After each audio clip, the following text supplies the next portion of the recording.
Assalamualaikum warahmatullahi wabarakatuh.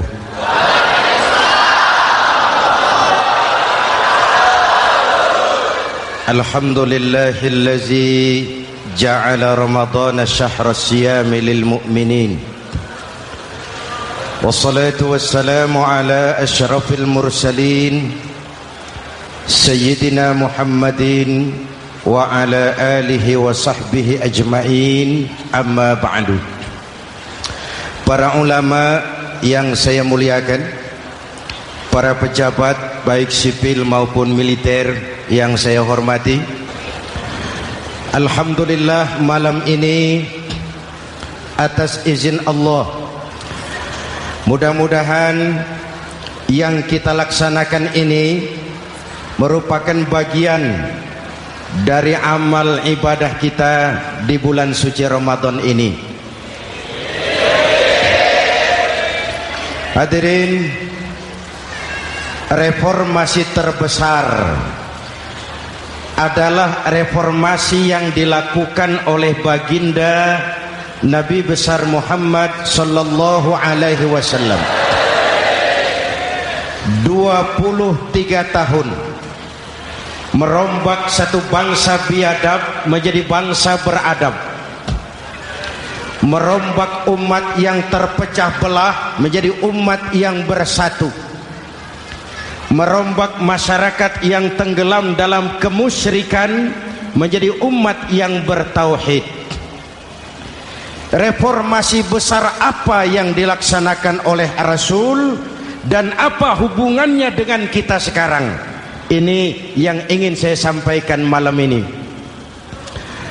Pertama, beliau melaksanakan reformasi akidah, membebaskan manusia dari kemusyrikan, menyelamatkan manusia dari ketergantungan kepada benda. 13 tahun beliau berjuang di kota Makkah hanya untuk menanamkan la ilaha illallah Muhammadur Rasulullah. Dari sana segalanya dimulai, meletakkan fondasi. Saya yakin tidak ada Tuhan selain Allah dengan seluruh konsekuensinya. Kalau saya yakin tidak ada Tuhan selain Allah, maka saya tidak akan menyembah kecuali hanya kepada Allah. Orang yang benar fondasinya, benar sujudnya. Jelas? Kalau saya yakin tidak ada Tuhan selain Allah, saya tidak akan minta rizki kecuali hanya kepada Allah. Orang yang benar fondasinya, jauh dari korupsi, jauh dari judi.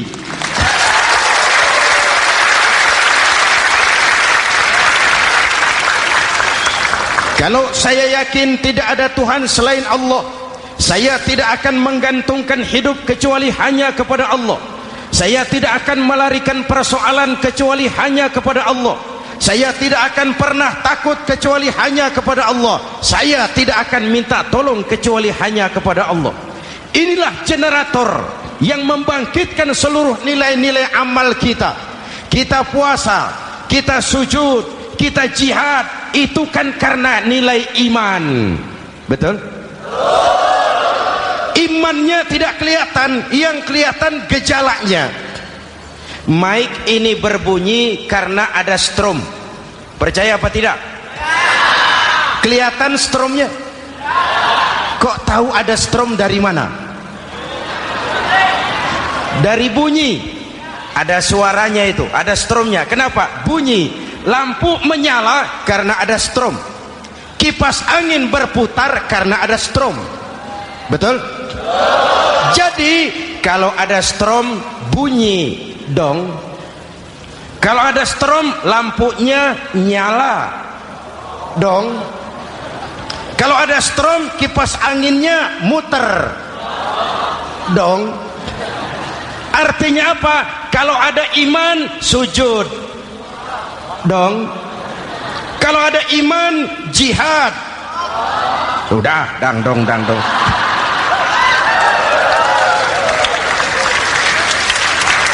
Seluruh amaliyah kita hanya refleksi dari nilai-nilai keimanan, maka dimulai dengan fondasi. Kalau fondasi kuat, apapun yang mau dibangun aman. Kalau fondasi rapuh, apa yang mau dibangun di atas fondasi yang rapuh? Karena itu, dengan tabligh akbar ini, pesan pertama saya, mari jaga nilai-nilai iman kita. Kita masih bergelut dengan zaman susah. Judi kembali merebak, narkoba meracuni remaja dan pemuda-pemudi kita, padahal dua-duanya sumber segala macam kemaksiatan. Judi mendidik orang jadi malas, dan sejarah belum pernah mencatat ada orang jadi kaya karena judi. Yang bangkrut, yang kere, yang melarat banyak.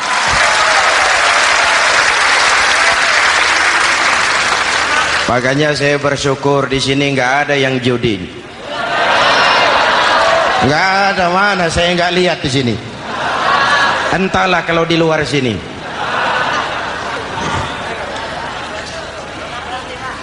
Judi itu penyakit, kalahnya bikin penasaran, menangnya bikin ketagihan. Itulah penyakitnya. Makanya lebih baik makan singkong betulan daripada makan roti mimpi. Ayo, makan singkong betulan, makan roti mimpi, lebih baik mana? Lebih baik makan roti betulan, Mas.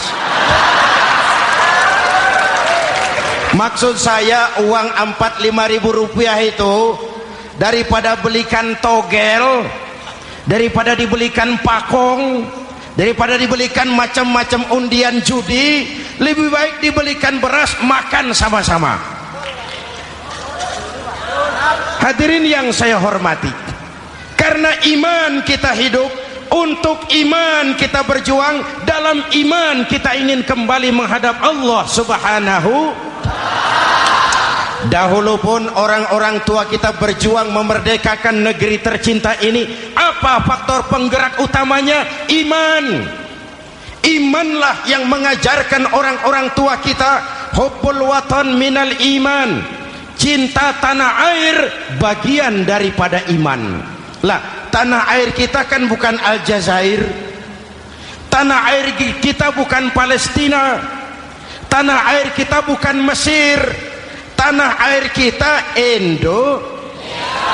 mencintai Indonesia bagian daripada iman. Yang datang menjajah kebetulan kafir.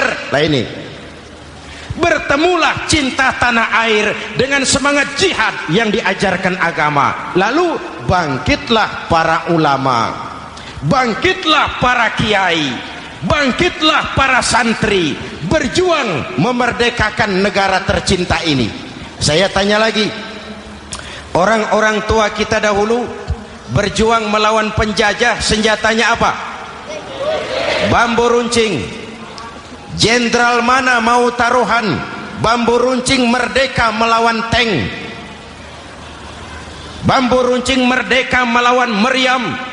Bambu runcing merdeka melawan tentara-tentara profesional yang terlatih dengan baik. Menurut logika tidak mungkin. Menurut kebiasaan tidak bisa. Menurut rasio impossible. Entoh nyatanya kita merdeka. Lalu para pendiri Indonesia dengan jujur mencantumkan dalam mukaddimah Undang-Undang Dasar Negara kita kalimat yang berbunyi, dengan berkat rahmat Allah yang Maha Kuasa. Ada tidak itu dalam pembukaan Undang-Undang Dasar? Ada apa tidak? Pokoknya biar belum pernah baca, ada gitu saja sudah, ya, biar lancar urusan. Saya yakin kalimat ini bukan lipstick, not decoration only. Kalimat ini pengakuan moral, pengakuan batin yang sangat jujur dari para pendiri Indonesia bahwa Allah campur tangan dalam proses kemerdekaan. Kalau tidak, nggak ada ceritanya bambu runcing merdeka melawan tank.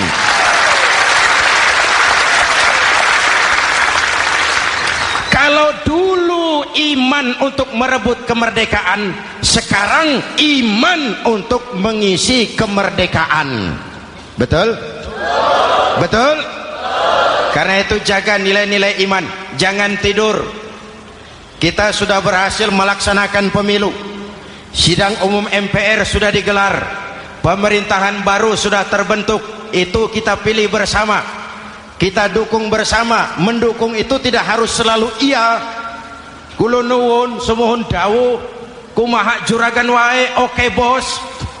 Mendukung tidak harus selalu iya, mendukung juga memberikan saran, kritik, perbaikan. Kenapa? Di mana-mana di dunia ini kekuasaan cenderung mau menang sendiri, kekuasaan cenderung untuk korup. Karena itu kalau kita cinta kepada pemerintah, kita harus mengawasi jalannya pemerintahan kita ini.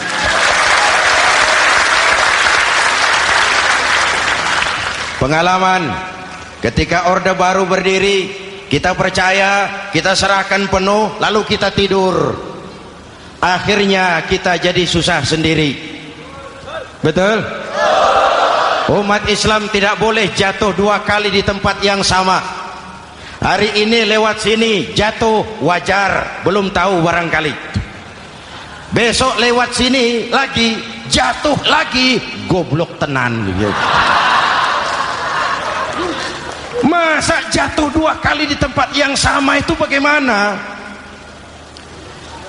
Hadirin yang saya hormati, nilai-nilai iman, intan paling mahal, mutiara paling berharga, tidak lain nilai iman.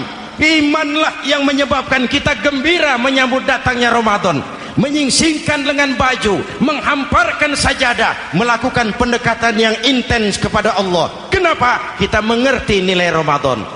Tempo hari saya berikan contoh. Di tangan kanan saudara ada berlian, harganya 50 juta.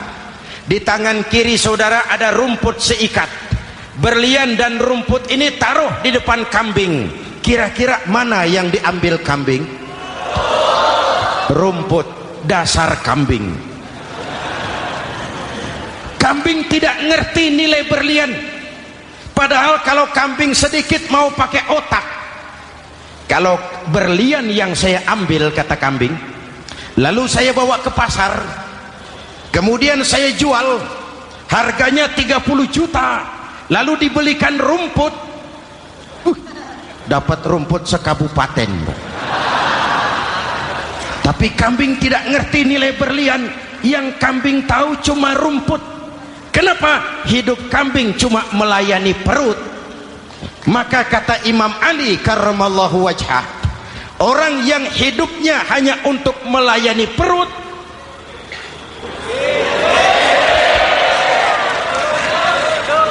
saudara yang ngomong ya, tanggung jawab. Saya kan cuma mulai, kenapa diterusin?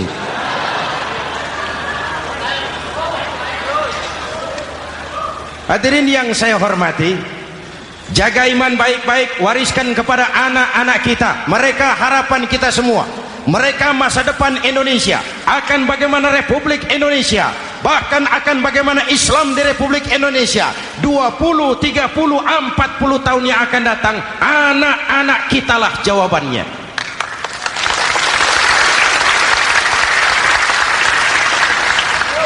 Mereka mau jadi apa, persilahkan, asal iman merupakan landasan hidupnya. Anak-anak kita boleh jadi jenderal, asal jenderal beriman. Boleh jadi pejabat, pejabat beriman. Jadi pengusaha, pengusaha beriman. Kalau iman landasannya, aman. Jadi pengusaha, pengusaha beriman, insya Allah timbangannya tidak curang, ekonomi lancar, masyarakat tenang. Jadi petani, petani beriman, insya Allah tidak menggarap tanah yang bukan miliknya.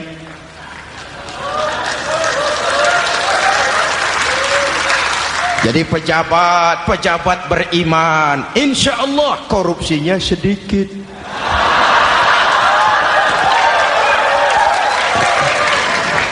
Jadi jenderal, jenderal beriman, insya Allah berjuangnya bersama ulama, bukan nangkepi ulama.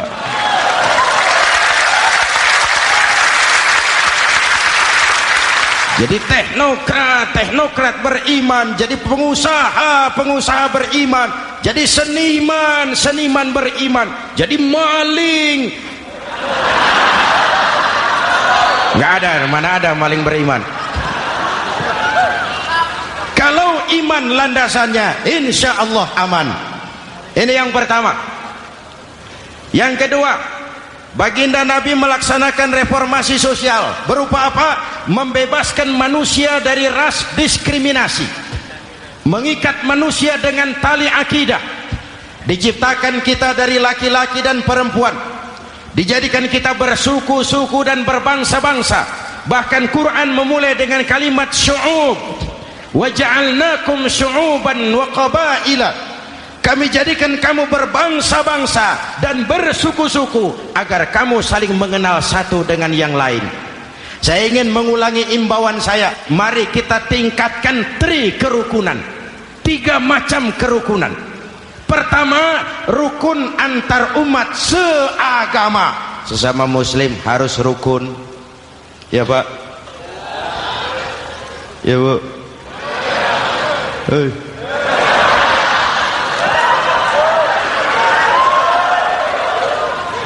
Malam ini saya tidak merasa sebagai tamu di sini.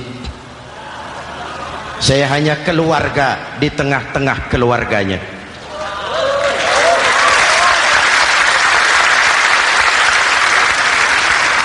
Di sepanjang Jawakah saya, ke Sumatrakah saya, ke Kalimantan saya, ke Sulawesi saya, ke Irian Jaya saya, kemana saja saya pergi, di mana saja saya berada, saya hanya keluarga di tengah keluarganya.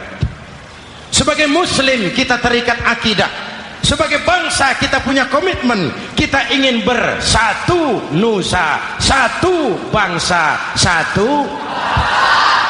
Inilah kita. Hadirin yang saya hormati, rukun antar umat seagama. Hura-hura pemilu sudah lewat, ekses-eksesnya harus kita hilangkan. Boleh jadi kemarin-kemarin karena berbeda kaos sama teman gak teguran. Yang sudah-sudah, yang penting sekarang ke depan. Sudah capek kita rakyat diobok-obok. Sudah datang saatnya kita meluruskan saf, merapatkan barisan, menggalang semangat kebersamaan. Rukun antar umat seagama. Begitulah malam ini saya hadir di tengah keluarga sendiri. Yang mengikat kita apa? Akidah. Di masjid kita ditemukan, dan inilah simbol kehidupan umat. Tadi kita sholat isya dan tarawih di sini, menghadap ke arah yang sama, menyembah Allah Tuhan yang sama, melakukan gerak yang sama, membaca bacaan yang sama, dengan bahasa yang sama. Betul? Tapi kita datang dari segala penjuru. Kita datang dari sebelah lor, sebelah kidul, sebelah wetan, sebelah kulon. Di sini di masjid ini kita menghadap ke arah yang sama. Kita yang hadir di sini boleh jadi ada yang dari Sumatera, Kalimantan, Sulawesi, Irian Jaya, tapi kita adalah Indonesia. Jelas? Jelas? Saya sering kasih contoh, coba kalau sholat pakai bahasa masing-masing, ramai masjid, bingung malaikat. Ini Indonesia ramai karena tiap provinsi sholat pakai bahasa masing-masing. Kalau Riau bicara sendiri, Ambon bicara sendiri, Aceh bicara sendiri, Irian bicara sendiri, ramai masjid. Jelas? Jelas? Yang imam pakai bahasa Indonesia, takbir, Tuhan yang maha besar. Gagah sekali, bingung malaikat. Kembali kita kalau sholat pakai bahasa masing-masing. Betapa ramainya masjid. Itu cermin dari bangsa yang tidak bisa menjaga kesatuan dan persatuan. Uni Soviet almarhum al-mal'un, itu negara adidaya, negara adikuasa, bersama-sama dengan Amerika menjadi polisi dunia. Tetapi kemudian dihantam oleh glasnost yang kebablasan, Gorbachev terpental, Soviet pecah jadi negara kecil berkeping-keping. mimpi mengembalikan Soviet seperti dulu. Begitulah kalau kita biarkan benih-benih disintegrasi ini terus berkembang, tidak ada lem perekat, maka kita akan pecah berkeping-keping dan kita akan jadi satu bangsa yang kecil. Oleh karena itu, yang pertama, jaga kerukunan antar umat seagama. Berbeda pendapat boleh, berpecah belah jangan. Berbeda partai oke, tapi berbeda dalam wawasan bernegara jangan. Jujur saja, saya kemarin musim pemilu itu sudah agak pesimis melihat, batin saya menjerit, ya Allah, kenapa umat jadi begini? Kenapa umat harus terkotak-kotak? Terlalu banyak partai-partai Islam waktu itu, 20 lebih. Begitu sidang umum MPR berjalan, saya mulai melihat titik optimisme. Ada yang mengkristal, di mana orang tidak lagi melihat partainya, tetapi melihat nilai-nilai imannya. Itulah yang memang utama buat kita.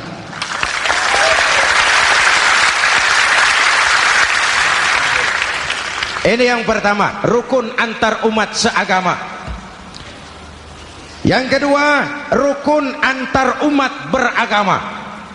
Beberapa hari yang lalu ada kejadian yang mengenaskan di Jakarta Timur, Cipayung.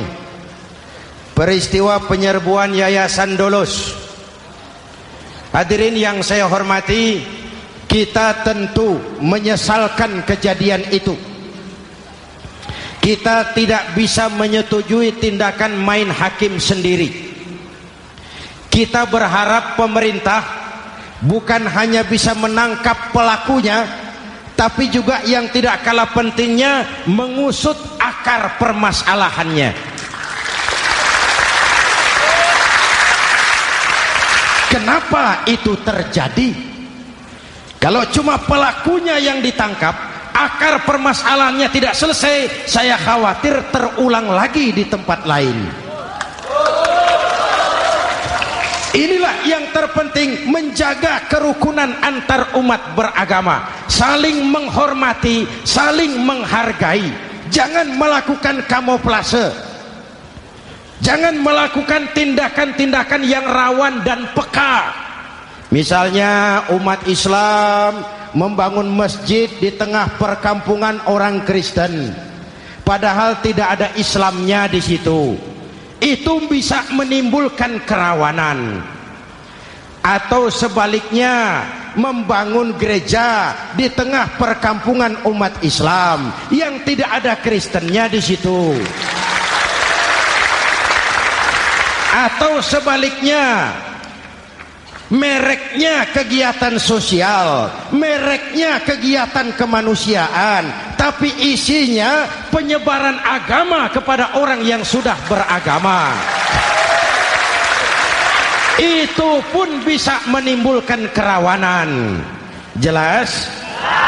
Maka yang besar jangan mau menang sendiri, yang kecil harus tahu diri. Jelas? Mari saling menghormati, mari saling menghargai dalam batas lakum dinukum. Menangkap pelakunya penting, mengusut akar permasalahannya itu pun tidak kurang pentingnya. Hadirin yang saya hormati, Islam agama toleran, baik dari prinsip ajarannya maupun dari sikap umatnya. Islam agama yang rahmatan lil alamin. Kita punya kewajiban untuk membuktikan bahwa Islam bukan merupakan ancaman. Islam adalah alternatif. Islam adalah solusi. Islam bukan ancaman. Yang hadir di sini bukan perusuh, bukan umat biang kerok. Ini umat yang cinta damai.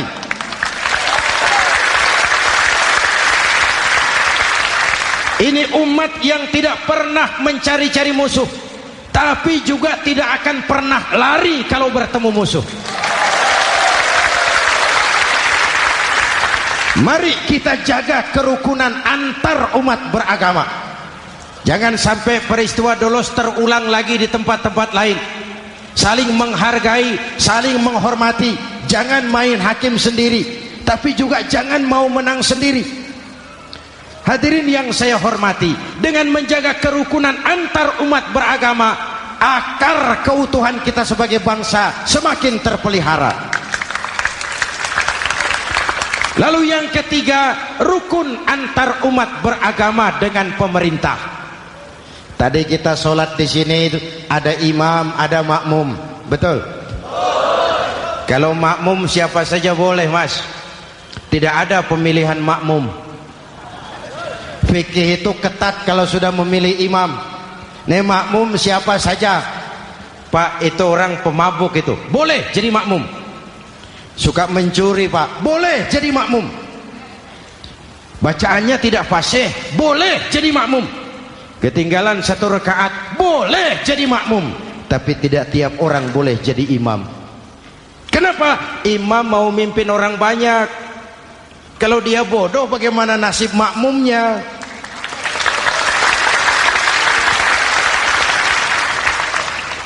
Ada karikatur di Medan, pernah kejadian anak kecil disuruh sholat sama ibunya. Nak, sholat kau. Ah, aku tak pandai sholat, mak. Si ucok rupanya ini. Kata ibunya, sudahlah, kau ikuti saja bapakmu tuh. Apa yang bapak mau kerjakan, kau ikuti sajalah. Jadi lama, kalau ikut saja bisa laku. Berangkatlah anak ini kan, sholat di belakang bapaknya, jadi makmum. Sholat di balai bambu, tidak pakai tikar. Bangun sujud, hidung bapaknya terjepit bambu. Karena sakit dan kaget, refleks bapak ini teriak, aduh. Anak di belakang ingat pesan maknya, ikuti saja bapakmu. Si anak ini malah pakai irama, aduh.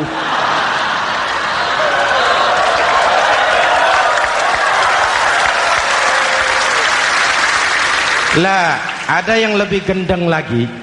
Mendengar anaknya mengadu, bapaknya menoleh ke belakang. Kata bapaknya, kau kejepit juga, cok, katanya. Sholat jadi ngobrol. Kalau makmum dan imam sama bodohnya, rusak sholat ini.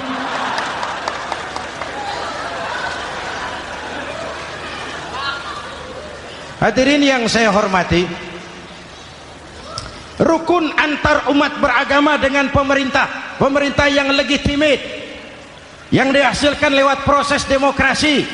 Benarnya kita dukung, salahnya kita tegur, kita kritik, kita perbaiki, kita berikan saran-saran yang baik.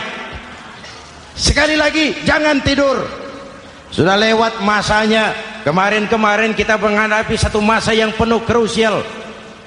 Sudah datang saatnya kita bersama-sama bahu-membahu mengatasi kesulitan besar yang tengah kita hadapi sekarang ini. Dengan 3 kerukunan ini, insya Allah keutuhan kita sebagai bangsa akan lebih terpelihara. Ini reformasi kedua. Dalam konteks kita sekarang, menjaga semangat kebersamaan. Saya sering mempopulerkan di masyarakat kita, umat Islam bangsa Indonesia seperti 5 jari ini. Kalau kompak, apa yang tidak terpegang. Tapi kalau berpecah belah, apa yang mau dipegang? Yang ini namanya ibu jari. Umaro ini, pemerintah. Kerja apa saja kalau sudah diginikan pemerintah, lumayan. Diginikan kiamat, Mas. Legalitas.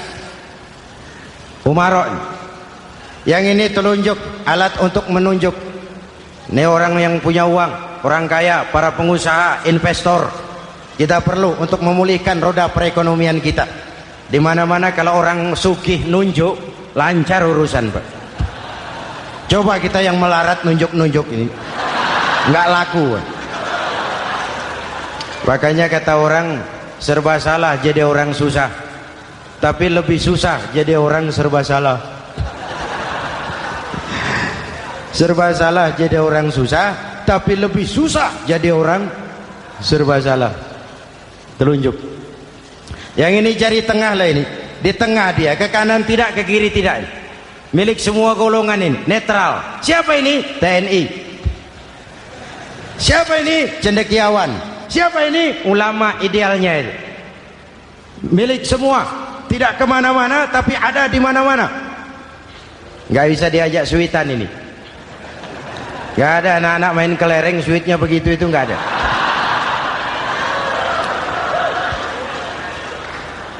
Ini jari manis remaja, pemuda, masa muda, masa yang paling manis. Semua harapan milik pemuda. Belum pernah saya dengar ada orang pidato para kakek-kakek harapan bangsa, belum pernah. Mesti kalau sudah harapan umat, pemuda, harapan negara, pemuda, harapan agama, pemuda, harapan bangsa, pemuda, harapan pemudi. Jari manis. Yang ini kelingking, jari paling kecil ini. Ini kaum wanita ini. Perempuan kecil tapi mantap. Masya Allah. Ini ibu jari ini besar ini. Sweet ketemu kelingking, kalah ibu jari ini. Di mana-mana kekuasaan sering kalah sama perempuan. Siapa yang mendorong-dorong Nabi Adam memetik pohon buah khuldi? Kelingking. Kelingking. Kelingking. Julius Kaisar tunduk kepada Cleopatra. Siapa Cleopatra? Kelingking. Napoleon, singa daratan Eropa, the lion of Europe, luas kekuasaannya, hebat tentaranya, bertekuk lutut di bawah kaki Margaret Josephine. Kelingking. Hadirin yang saya hormati, kalau 5 pilar ini bersatu, ringan sama dijinjing, berat sama dipikul, kita akan jadi satu bangsa yang kuat. Jelas? Jelas? Dengan Ramadan, dengan tabligh akbar malam ini, mari kita jaga semangat kebersamaan. Saya selalu mengingatkan, sekarang lebih banyak tukang kompor daripada tukang lem. Lebih banyak tukang kompor daripada tukang lem. Hangati sana, sulut sini, bakar sana, panasi sini, terbakar kita, dia lari tepuk tangan, dan kita yang rugi. Jelas? Jelas? Ini hal yang kedua. Reformasi sosial mengikat manusia dengan tali akidah, mempersaudarakan manusia dari manapun orang datang, apapun warna kulitnya, dari suku apapun ia dilahirkan, kalau akidahnya sama, itulah saudara kita.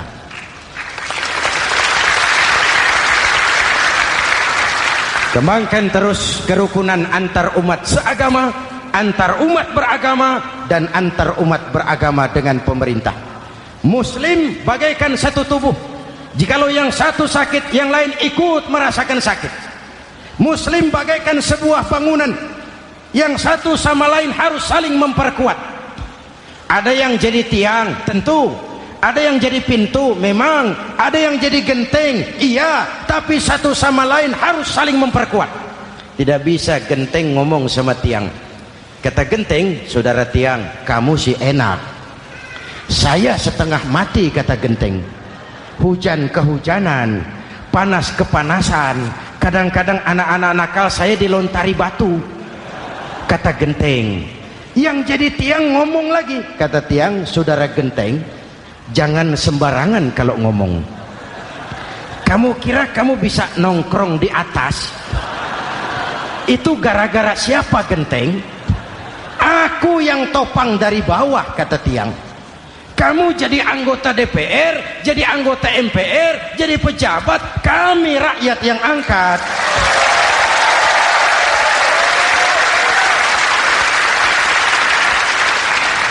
Jangan waktu di bawah rajin ngamalkan ayat kursi, dapat kursi lupa sama ayat.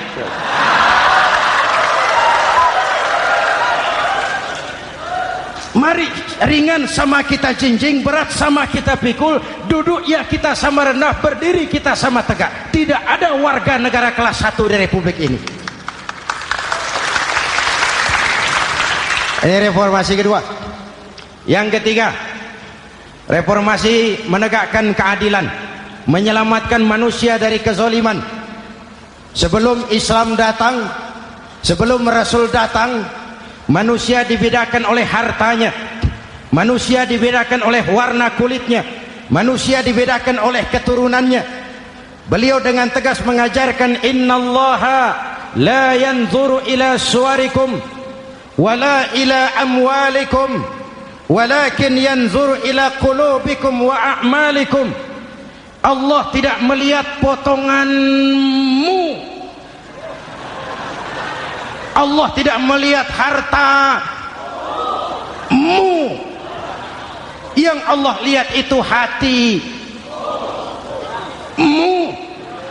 dan amal perbuatan.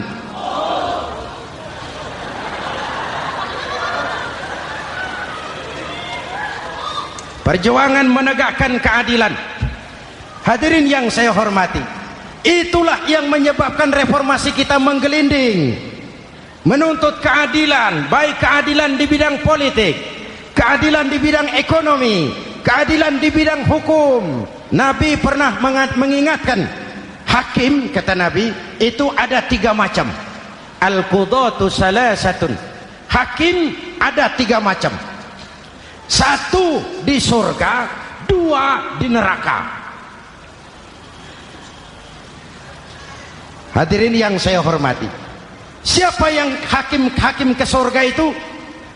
Ada hakim yang tahu tentang kebenaran, lalu siap melaksanakan kebenaran itu, menghukum dengan kebenaran apapun resikonya, walaupun dimusuhi atasannya, walaupun bertentangan dengan nuraninya, karena itu orang yang dia sukai, tapi dia tetap melaksanakan hukum. Hakim yang mengerti tentang kebenaran sesuatu lalu melaksanakan hukum dengan kebenaran itu yang akan sampai ke surga.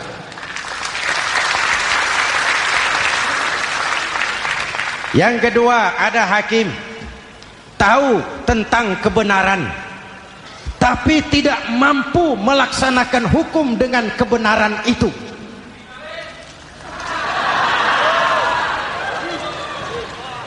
Tahu sesuatu itu benar tetapi tidak punya nurani untuk membela kebenaran, mengetahui kebenaran tapi tidak berdaya untuk memperjuangkan kebenaran. Akhirnya hukum dikebiri, yang salah jadi benar, yang benar jadi salah.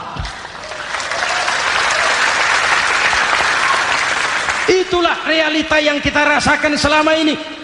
Yang baca Quran dengan suara merdu dapat piala, yang mengamalkan Quran dengan konsekuen dapat penjara,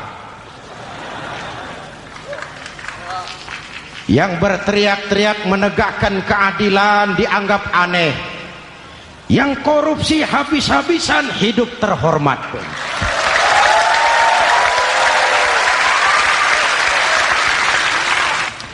Jadi yang kedua tadi hakim yang tahu kebenaran tetapi tidak mampu melaksanakan hukum sesuai dengan kebenaran, diperkosanya kebenaran, ditekannya hati nuraninya, sehingga ini yang mengakibatkan terlukanya perasaan keadilan. Yang ketiga lebih celaka lagi, ada hakim yang tidak mengerti tentang kebenaran lalu melaksanakan hukum dalam ketidakmengertiannya, bodoh melaksanakan hukum dalam kebodohan. Itu pun menyebabkan orang masuk neraka. Na'udzubillah. Hadirin yang saya hormati, reformasi yang dilaksanakan Rasul berjuang menegakkan keadilan setelah membebaskan manusia dari ras diskriminasi. An-nas kulluhum li Adam wa Adam min turab, la fadla li arabiyyin ala ajamiyyin illa bitaqwa. Seluruh manusia berasal dari Adam. Adam diciptakan dari tanah, dan tidak ada kelebihan Arab dengan yang bukan Arab kecuali dengan takwanya. Nah, saya masih ingat sebuah cerita. Mau dengar? Mau dengar? Pada waktu Umar bin Khattab radhiyallahu anhu menjadi khalifah, menjadi Amirul Mukminin, itu yang jadi gubernur di Mesir adalah Amr bin As. Satu saat Amr bin As ingin mendirikan masjid, tapi tanah lokasi masjid itu milik orang Yahudi, ada gubuk di situ. Dipanggil Yahudi ini oleh Amr bin As. Saudara Yahudi, iya. Itu rumahmu ya? Iya. Sudah tahu belum? Belum. Ya memang saya belum kasih tahu. Begini, kamu bangun sembarangan saja, rumahmu kena jalur hijau itu. Lalu saya mau bangun masjid di situ. Ya tapi ada rumah saya, Pak. Sudahlah, rumahmu saya bayar, saya beli. Enggak mau, Pak. Rumah saya cuma itu-itunya. Saya bayar 2 kali lipat. Enggak mau, Pak. Enggak mau. Sudahlah, saya ganti rugi. Ya, enggak mau, Pak. Namanya juga ganti rugi, Pak. Biar digantikan tetap rugi. Mangkel Amr bin As ini wong cilik kok bertingkah amat. Si amat aja enggak bertingkah. Panggil Kamtib. Hei, gusur. Ditarik rumah Yahudi ini, ambrol. Menitiskan air mata si Yahudi di sudut kehidupan. Begini wong cilik ini, sudah jatuh tertimpa tangga. Rumah cuma sak gubuk-gubuknya diderek oleh petugas. Pikir-pikir Amr bin As kan cuma gubernur, di atasnya kan masih ada khalifah Umar bin Khattab. Saya mau lapor ke pusat.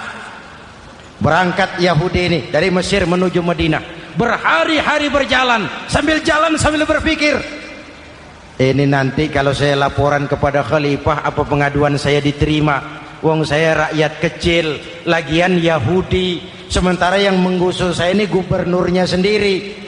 Terus dia berjalan sampai di kota Madinah.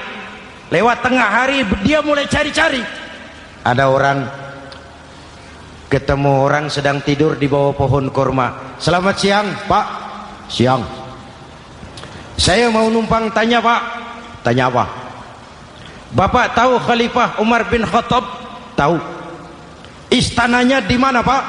Istananya di atas lumpur. Di atas lumpur? Iya. Pakaian kebesarannya apa, Pak? Sutra? Bukan. Pakaian kebesarannya malu dan takwa. Pengawalnya banyak, Pak. Banyak. Berapa peleton? Pengawalnya yatim, orang jompo, kelompok mustad'afin, orang-orang lemah, janda-janda tua.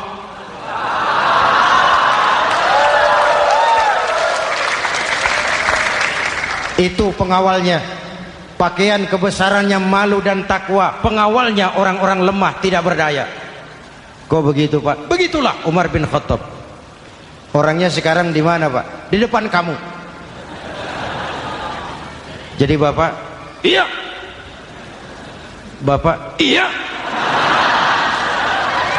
Saya Umar. Ada apa, Mas? Oh, yang datang dari Semarang waktu itu.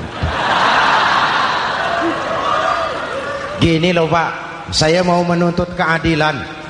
Keadilan kenapa? Gubernur Bapak Amr bin As itu, Pak, zolim. Kenapa dia? Gubuk saya main tarik saja, runtuh. Saya nggak punya rumah lagi, wong saya ini golongan makmur, cuma rumah sama sumur.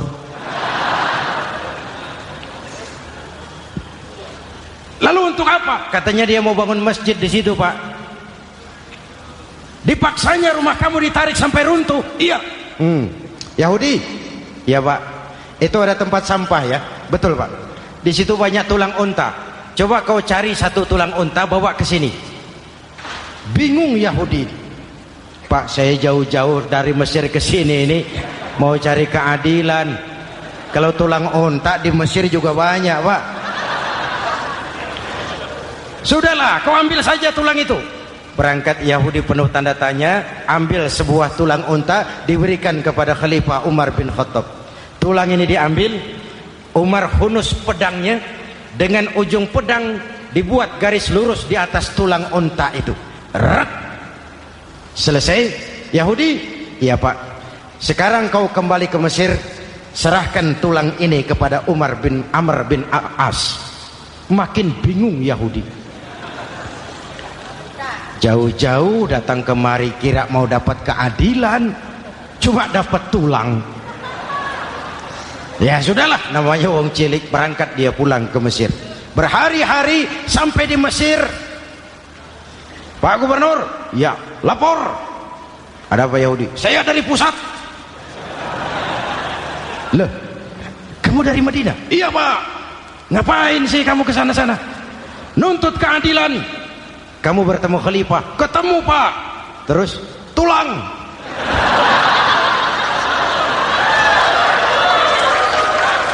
Ini loh Pak, salam dari beliau. Tulang. Apa maksudnya? Aku nggak ngerti lah itu Pak. Yes, go Rene. Diambil tulang itu. Amr bin As melihat ada garis lurus dengan ujung pedang, gemetar badannya, keringat bercucuran. Kepala proyek dipanggil. Mas, ini proyek masjid batal, gubuk Yahudi dirikan lagi. Loh Pak, kata kepala proyek, saya kan sudah menang tender Pak.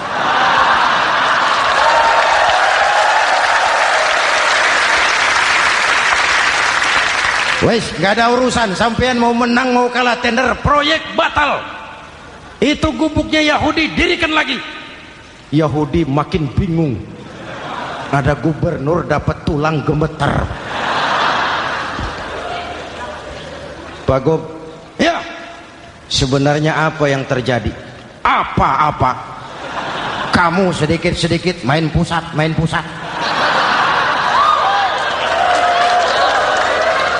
Yang ngomong dulu toh. Ya kan awalnya saya sudah ngomong Pak, tapi gubuk saya tetap ditarik. Percuma ya saya ke pusat Pak. Saya dapat teguran keras dari Khalifah. Tahu kau apa artinya ini? Seolah beliau berkata, "Hai Amr bin As, jangan mentang-mentang sedang berkuasa kau bertindak seenakmu. Berlaku lurus dan adillah kamu seperti lurusnya garis di atas tulang ini."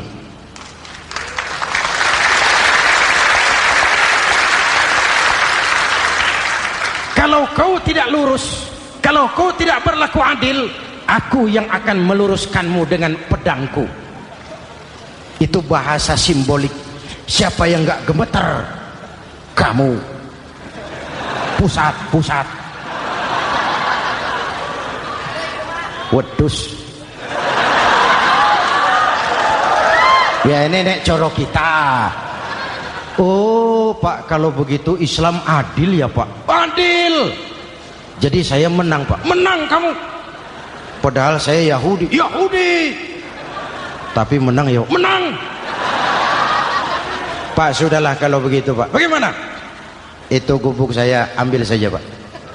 Tanah-tanahnya sak gubuk-gubuknya Bapak ambil. Silahkan kalau mau dibangun masjid. Tidak cuma sekadar itu Pak. Mulai hari ini Bapak dengarkan, asyhadu an la ilaha illallah wa asyhadu anna muhammadar rasulullah.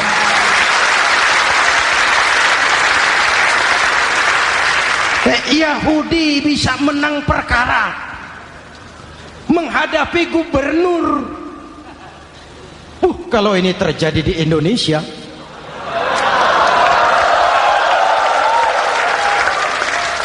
amin. Oke, lalu siapa pemimpin adil itu? Setiap kita kan pemimpin. Presiden, pemimpin di negaranya. Gubernur, pemimpin di provinsinya. Bupati, pemimpin di kabupatennya. Pak Camat, pemimpin kecamatannya. Pak Lurah, pemimpin di kelurahannya. Suami, pemimpin di rumah tangganya. Anak muda, pemimpin bagi dirinya. Dan setiap kita akan dimintakan tanggung jawab. Anak muda pemimpin buat dirinya, nanti diminta tanggung jawab. Kakimu kau bawa jalan kemana? Tanganmu ngambil apa? Lidahmu bicara apa? Matamu menteleng. Apa yang dilihat? Seluruhnya akan dimintakan pertanggungan jawab. Marilah kita jadi orang yang adil kepada diri, kepada keluarga, dan akhirnya kepada masyarakat, bangsa dan negara. Hadirin yang saya hormati, satu ayat yang sering dibaca pada akhir khutbah khatib Jumat, innallaha ya'muru bil adli wal ihsan. Allah memerintahkan kamu berlaku adil dan berbuat ihsan. Tidak sekadar adil tapi ihsan. Ihsan nilainya lebih tinggi dari adil. Contoh, nak, tolong taruh telur itu di pinggir meja. Anak yang adil apa adanya, ditaruh telur di pinggir meja. Anak yang ihsan lain. Lah iya, perintahnya sih di pinggir meja, tapi kalau pas di pinggir meja kan jatuh ke bawah. Ke tengah sedikit. Ini ihsan. Oleh karena itu, mari, perjuangan menegakkan keadilan masih panjang. Jalannya tidak lurus bertabur bunga, menanjak, menurun, banyak onak dan duri. Namun seperti yang dikatakan seorang tokoh, masih Napoleon, kalau ada 1000 orang penegak keadilan, saya satu dari yang 1000 itu. Kalau ada 100 penegak keadilan, saya juga satu dari yang 100 itu. Kalau ada 10 orang menegakkan keadilan, saya juga satu dari yang 10 itu. Kalau hanya 1 orang yang menegakkan keadilan, maka sayalah yang 1 itu. Tetap konsisten berjuang menegakkan keadilan, walaupun besok langit akan runtuh, walaupun besok akan kiamat, keadilan tetap harus ditegakkan. Ini reformasi yang ketiga, menegakkan keadilan, mengayomi masyarakat dengan hukum yang tegas. Dan Rasul menjadi contoh. Ini yang hebat. Misalnya beliau berkata, wallazi nafsi biyadihi law anna Fatimah binti Muhammadin sarqat laqata'a Muhammadun yadaha. Demi Allah, andai kata Fatimah putri Muhammad mencuri, jangan orang lain, Muhammad sendiri yang akan memotong tangannya. Hukum berwibawa, masyarakat terlindungi. Kenapa? Nabi jadi contoh. Jelas? Beliau mengajarkan orang beramal. Kepada putrinya beliau mengatakan apa? I'mali ya Fatimah, i'mali fa inni la ughni anki minallahi syai'a. Fatimah, beramal kau. Fatimah, beramal kau. Fatimah, solat kau. Fatimah, puasa kau. Fatimah, zakat kau. Fatimah, haji kau. Kalau kau tidak beramal Fatimah, aku ayahmu Rasulullah tidak akan sanggup membelamu di akhirat nanti. Ini keadilan. Tidak mentang-mentang putri kesayangan Nabi lalu sudah Fatimah kamu nggak sholat nggak apa-apa, nanti di akhirat ada papi. Jauh dari semangat nepotisme. Putri beliau sendiri ditekankan, i'mali ya Fatimah fa inni la ughni anki minallahi syai'a. Beramal kau Fatimah, kalau kau tidak beramal, aku ayahmu tidak akan sanggup membela kamu di akhirat nanti. Inilah inti dari nilai keadilan. Jauh dari nepotisme, apalagi kolusi. Hadirin yang saya hormati, lalu saya masuk kepada yang keempat. Reformasi keempat yang dilaksanakan oleh baginda Rasul, menyelamatkan manusia dari gaya hidup sekuler, menyelamatkan manusia dari gaya hidup materialis, mengajarkan keseimbangan. Ada hidup sesudah mati, ada akhirat sesudah dunia. Betul? Betul? Kalau saja tidak ada hidup sesudah mati, kalau saja tidak ada akhirat sesudah dunia, persilahkan hiduplah saenae, nek perlu saenae udelmu dewe. Sayang.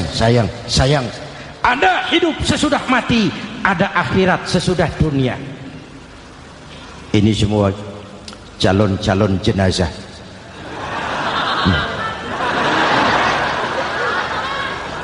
calon lurah belum tentu jadi lurah, calon gubernur yang antri panjang, calon menteri mimpi, calon jenazah pasti. Betul? Karena ada hidup sesudah mati, ada akhirat sesudah dunia. Ini jadi rem. Saya kepengen kaya, tapi kalau menipu orang bagaimana dikubur? Saya kepengen naik pangkat, tapi kalau memfitnah orang bagaimana di akhirat? Melahirkan disiplin. Tujuan keyakinan akhirat mewarnai cara kita hidup di dunia. Hadirin, mari kita berdoa. Semoga semua yang hadir di sini dikuatkan iman dan Islam, dikokohkan kesatuan dan persatuan, dimurahkan rezeki untuk meningkatkan ibadah. Al-Fatihah. Bismillahirrahmanirrahim. Alhamdulillahirabbil alamin. Arrahmanirrahim. Maliki yaumiddin. Iyyaka na'budu wa iyyaka nasta'in. Ihdinas siratal mustaqim. Siratal ladzina an'amta 'alaihim ghairil maghdubi 'alaihim waladdallin. Amin. Nanti di akhir doa sama-sama kita kumandangkan kalimat tauhid. Bismillahirrahmanirrahim. Amin. Alhamdulillahirabbil alamin. Allahumma salli wa sallim mubarik ala sayyidina Muhammadin wa ala alihi wa sahbihi ajma'in. Allahumma rabbana taqabbal minna salatana wa siyamana wa qiyamana wa takhashu'ana wa ta'abbudana wa tammim taksirana ya arhamar rahimin. Allahumma ja'alna minas su'ada'il maqbulin wa la taj'alna minal ashqiya'il mardudin. Ya Allah, dengan sepenuh perasaan dan pengharapan, dengan segala kerendahan dan kelemahan, kami bermohon kehadirat-Mu. Tautkan hati kami bangsa Indonesia, satukan langkah kami untuk menata hari esok yang lebih baik. Karuniakan kami pemimpin-pemimpin yang takut kepadamu dan sayang kepada kami. Berikan mereka kekuatan zahir dan batin untuk membawa kami rakyat dan bangsa Indonesia keluar dari kesulitan besar ini menuju masyarakat yang adil dalam kemakmuran dan makmur dalam keadilan di bawah naungan ridha-Mu. Ya Allah, selamatkan kami dari perpecahan, selamatkan kami dari pertikaian, selamatkan kami dari bahaya kemunkaran dan kezaliman. Rabbana hab lana min azwajina wa dhurriyyatina qurrata a'yun waj'alna lil muttaqina imama. Afdalu ma qultuhu ana wan nabiyyuna min qabli. La ilaha illallah.